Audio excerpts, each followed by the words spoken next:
আসসালামু আলাইকুম গাইস, নতুন ভিডিওতে আবার সবাইকে স্বাগতম। এবার একটা নতুন ব্লগ ভিডিও আনলাম। আজকে সারাদিন এই ভিডিওতে কি কি কাজ করি সব আমি তুলে ধরবো।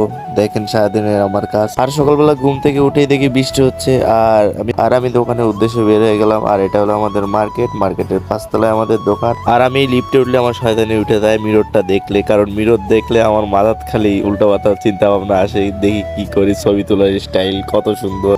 আর আমি ঈদের ছুটি কাটাতে বাড়ি চলে গেছিলাম, অনেক দিন পর আসলাম মার্কেটে, পুরা 10 দিন পরে মার্কেটে আসলাম। আর এটা হলো আমাদের দোকান। আমি দোকানের ভিতরে যাই দেখি সব আলো ঝালো হয়ে গেছে, সব আমার গোছাতে হবে। আমি আগে দোকানটা ঝাড়ু দিলাম, ঝাড়ু দেওয়া শেষ করার পর আমি দোকানে সবকিছু গোছানো স্টার্ট করে দিলাম।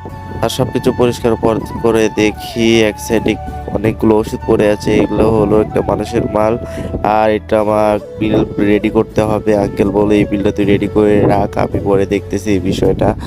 আর আমি তাড়াতাড়ি বিল রেডি করার জন্য রেডি হয়ে গেলাম, মালগুলো গোছায় দিচ্ছি একটা কার্টুনে আর বিল রেডি করতেছি। আর তার ভিতরে একটা কথা বলি, আর আমার সাবস্ক্রাইবার কিছু হলো 1K সাবস্ক্রাইবার হবে। আর এটা তোমরা সবাই তাড়াতাড়ি করে দাও। আর 1K সাবস্ক্রাইবার হলে একটা নতুন ধামাকা আসবে, আর নতুন নতুন ভিডিও আনবো। আর এরকম যদি ডেইলি ব্লগ তোমাদের ভালো লাগে তাহলে আমাকে জানাবে কমেন্ট বক্সে। আর আজকে এটুকু পর্যন্ত ছিল, নেক্সট একটা নতুন ব্লগ আবার দেখা হবে।